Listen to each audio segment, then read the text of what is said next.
Okay, my next sample is the zigzag open seam. It asked me to cut out one 5x5 square, so I have my square ready.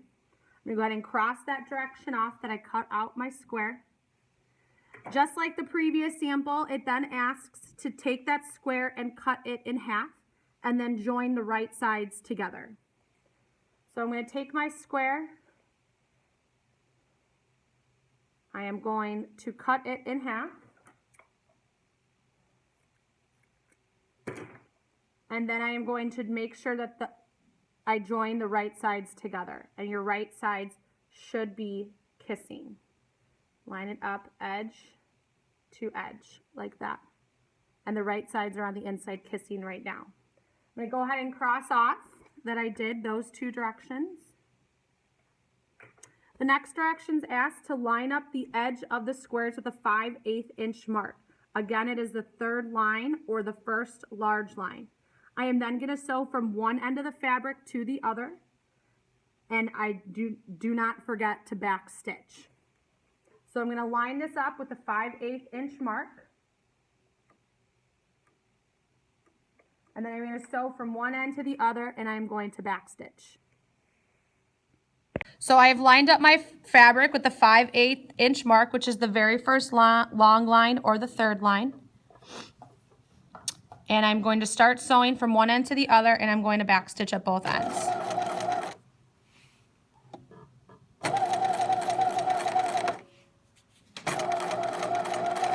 Again, I am following that 5/8 inch mark. I want to be able to see the line at all times, so I know that I am going straight.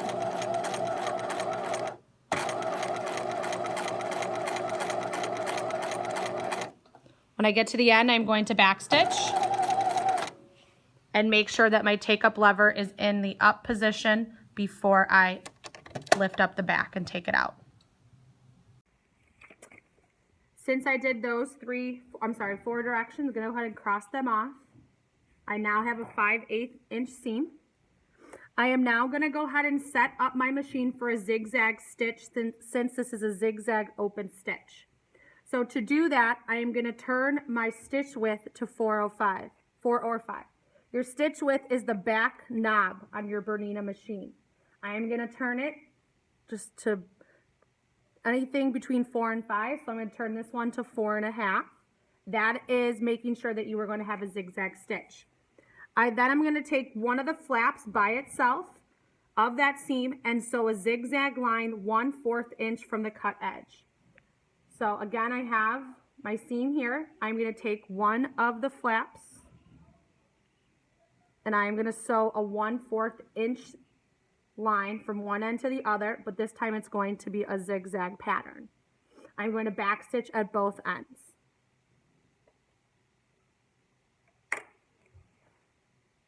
Okay, I am ready to sew my zigzag stitch. So I'm going to go forward and then I am going to back stitch just like I do for all my other ones. And I am going to follow the 1/4 inch, which is the side of the presser foot, and my machine will automatically put a zigzag stitch. When I get to the end, I am going to back stitch.